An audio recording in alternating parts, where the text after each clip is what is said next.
시편 44편입니다. 시편 44편입니다.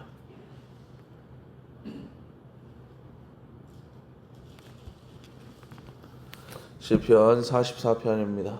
다 함께 합독합니다. 시작. 하나님이여, 주께서 우리 조상들의 날 곧 옛날에 행하신 일을 그들이 우리에게 일러주매 우리가 우리 귀로 들었나이다. 주께서 주의 손으로 무 백성을 내쫓으시고 우리 조상들을 이 땅에 뿌리 박게 하시며 주께서 다른 민족들은 고달프게 하시고 우리 조상들은 번성하게 하셨나이다. 그들이 자기 칼로 땅을 얻어 차지함이 아니요 그들의 팔이 그들을 구원함도 아니라 오직 주의 오른손과 주의 팔과 주의 얼굴의 빛으로 하셨으니 주께서 그들을 기뻐하신 까닭이니이다. 하나님이여, 주는 나의 왕이시니 야곱에게 구원을 베푸소서. 우리가 주를 의지하여 우리 대적을 누르고 우리를 치러 일어나는 자를 주의 이름으로 밟으리이다. 나는 내 활을 의지하지 아니할 것이라 내 칼이 나를 구원하지 못하리이다. 오직 주께서 우리를 우리 원수들에게서 구원하시고 우리를 미워하는 자로 수치를 당하게 하셨나이다. 우리가 종일 하나님을 자랑하였나이다. 우리는 하나님의 이름에 영원히 감사하리이다. 셀라. 그러나 이제는 주께서 우리를 버려 욕을 당하게 하시고 우리 군대와 함께 나아가지 아니하시나이다. 주께서 우리를 대적들에게서 돌아서게 하시니 우리를 미워하는 자가 자기를 위하여 탈취하였나이다. 주께서 우리를 잡아먹힐 양처럼 그들에게 넘겨주시고 여러 민족 중에 우리를 흩으셨나이다. 주께서 주의 백성을 헐값으로 파시며 그들을 반값으로 이익을 얻지 못하셨나이다. 주께서 우리로 하여금 이웃에게 욕을 당하게 하시니 그들이 우리를 둘러싸고 조소하고 조롱하나이다. 주께서 우리를 묵 백성 중에 이야기거리가 되게 하시며 민족 중에서 머리 흔들림을 당하게 하셨나이다. 나의 능욕이 종일 나 앞에 있으며 수치가 내 얼굴을 덮었으니 나를 비방하고 욕하는 소리 때문이요 나의 원수와 나의 복수자 때문이니이다. 이 모든 일이 우리에게 임하였으나 우리가 주를 잊지 아니하며 주의 언약을 어기지 아니하였나이다.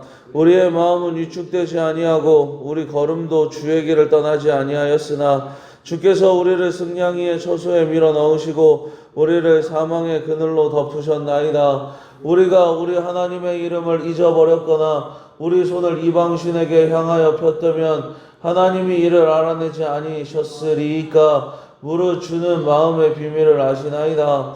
우리가 종일 주를 위하여 죽임을 당하게 되며 도살할 양같이 여김을 받았나이다. 주여 깨소서. 어찌하여 주무시나이까. 일어나시고 우리를 영원히 버리지 마소서. 어찌하여 주의 얼굴을 가리시고 우리의 고난과 압제를 잊으시나이까. 우리 영혼은 진토 속에 파묻히고 우리 몸은 땅에 붙었나이다. 일어나 우리를 도우소서. 주의 인자하심으로 말미암아 우리를 구원하소서. 아멘. 예, 우리가 신앙생활을 하다 보면 참으로 이해할 수 없는 밤을 만날 때가 있습니다. 내가 하나님 앞에 큰 죄를 지어서 매를 맞는 것이라면 억울하지는 않겠는데 나름대로 말씀대로 살아보려고 몸부림쳤고 교회를 위해 헌신했고 새벽마다 제단을 지켰는데도 내 삶이 무너져 내릴 때가 있습니다. 사업이 갑자기 어려워지고 건강하던 몸에 덜컥 병이 찾아오고 자녀의 문제로 가슴이 새까맣게 타들어갑니다. 그때 우리 마음속에는 이런 질문이 솟구칩니다. 하나님, 도대체 왜 이러시는 겁니까? 제가 무엇을 그리 잘못했습니까? 라는 질문이 나오게 되지요. 오늘 우리가 함께 읽은 시편 44편이 바로 그런 탄식입니다. 보통의 시편은 내가 죄를 지었사오니 용서하소서라고 시작하는데 오늘 말씀은 다릅니다. 우리는 주를 배신하지 않았는데 왜 우리를 버리셨습니까? 라고 오늘 말씀의 시인은 하나님께 물어봅니다. 오늘 이 거친 앙병 속에 담긴 하나님의 뜻을 발견하고 우리 부모 세대가 다음 세대에게 무엇을 물려주어야 할지 깊이 고민하는 시간 되시기를 바랍니다. 오늘 시편의 기자는 지금 민족적인 패배와 절망 속에 있습니다. 그런데 그 절망의 한복판에서 그가 제일 먼저 꺼내든 것은 자신의 능력이 아니라 기억이었습니다. 1절 말씀 보면 이렇게 기록합니다. 하나님이여 주께서 우리 조상들의 날 곧 옛날에 행하신 일을 그들이 우리에게 일러주매 우리가 우리 귀로 들었나이다 라고 기록하고 있어요. 여기서 우리가 귀로 들었다. 예, 우리 귀로 들었나이다. 여기 밑줄 하나 쳐놓을 수 있도록 하겠습니다. 지금 이것은 누구에게 들었다라는 이야기예요. 누구한테 들은 겁니까? 부모 세대에게 들은 겁니다. 부모 세대가 하나님께서 이런 일을 했다라고 지금 시인에게 알려준 거예요. 부모가 자녀를 무릎에 앉혀놓고 들려준 이야기, 그 신학의 전승이 지금 위기의 순간에 시인을 붙들고 있었던 겁니다. 그런데 여러분, 그 이야기의 내용이 무엇인가요? 내가 얼마나 뛰어났는 줄 아니? 내 칼을 얼마나 잘 썼는지 아니? 이런 영웅담이었나요? 그런 거 아닙니다. 3절 말씀 보면 이렇게 기록하고 있어요. 그들이 자기 칼로 땅을 얻어 차지함이 아니요 그들의 팔이 그들을 구원함도 아니라. 여기서부터 밑줄입니다. 오직에 동그라미 치시고 오직 주의 오른손과 주의 팔과 주의 얼굴에 빛으로 하셨으니 주께서 그들을 기뻐하신 까닭이니이다 라고 말씀은 기록하고 있는 거예요. 부모 세대가 물려준 이야기는 나의 칼에 대한 이야기가 아니라 하나님의 오른손에 대한 이야기였습니다. 얘야, 우리가 이 땅에 살게 된 건 우리가 잘나서가 아니란다. 우리 힘으로는 불가능했어. 오직 하나님이 우리를 사랑하셔서 그분의 오른손으로 우리를 도우셨단다 라는 이야기가 지금 시인에게 그리고 다음 세대에게 전해지고 있었다라는 겁니다. 사랑하는 우리 가족 여러분, 지금 우리는 다음 세대에게, 자녀들의 세대에게 어떤 이야기를 들려주고 계신가요?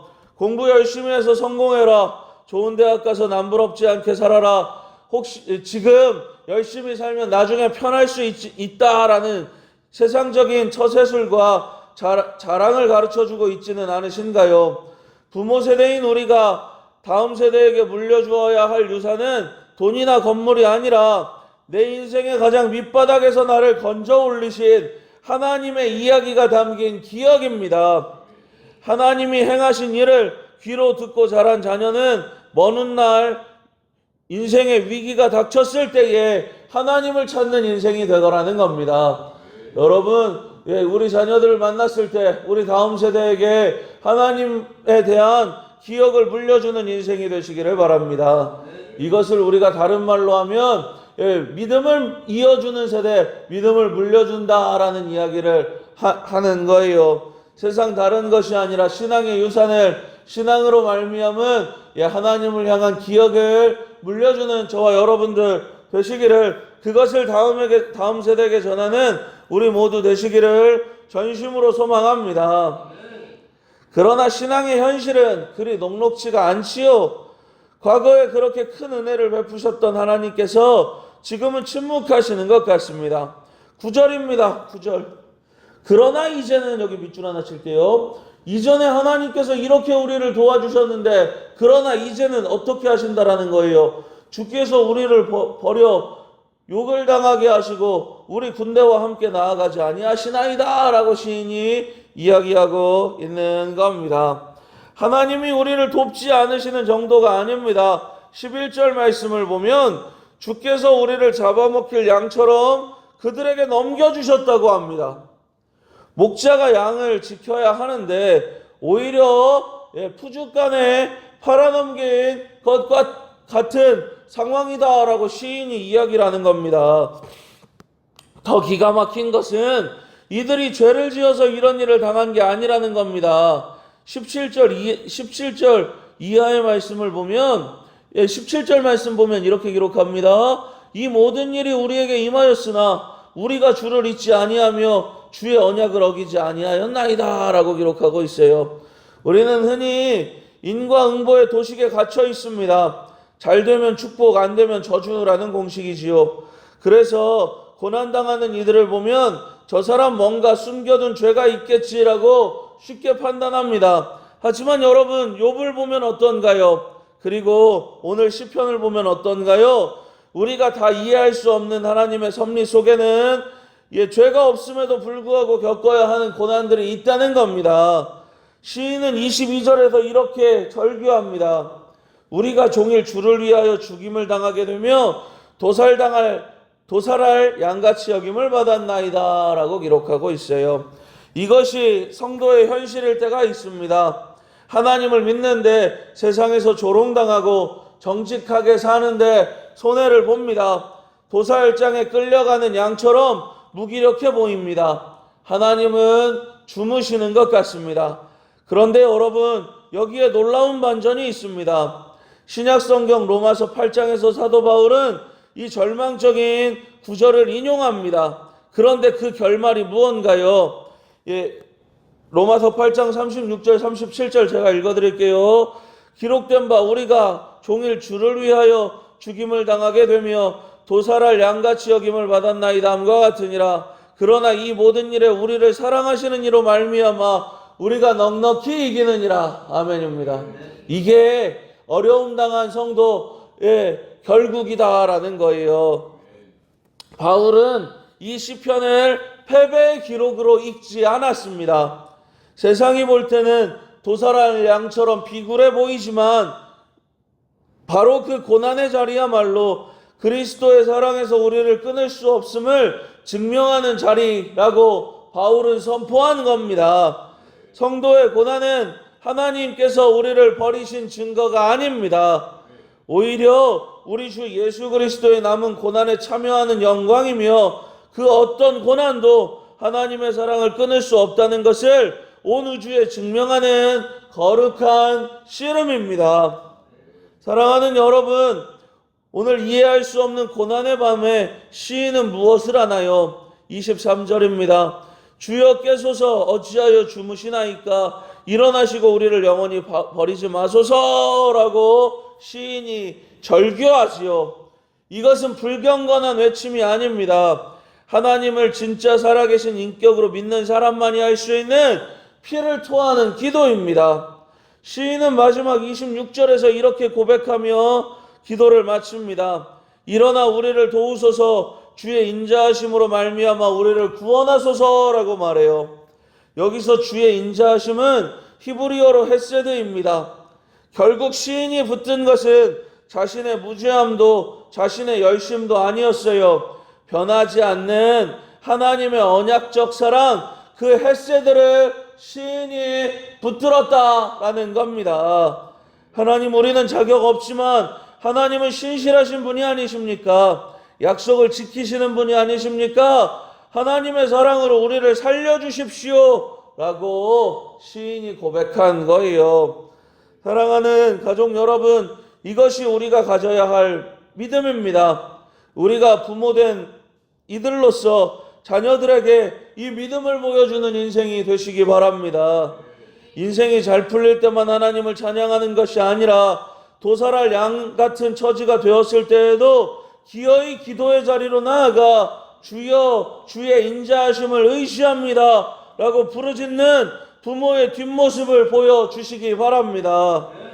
그 뒷모습을 보고 자란 자녀는 훗날 그들의 인생의 밤이 찾아왔을 때 절망하지 않고 부모님이 믿었던 그 하나님을 자신의 왕으로 고백하며 다시 일어날 것입니다. 이러한 은혜가 우리 모든 가정 위에, 그리고 고난 중에 있는 모든 지체들 위에 함께 하시기를 예수님의 이름으로 축원합니다.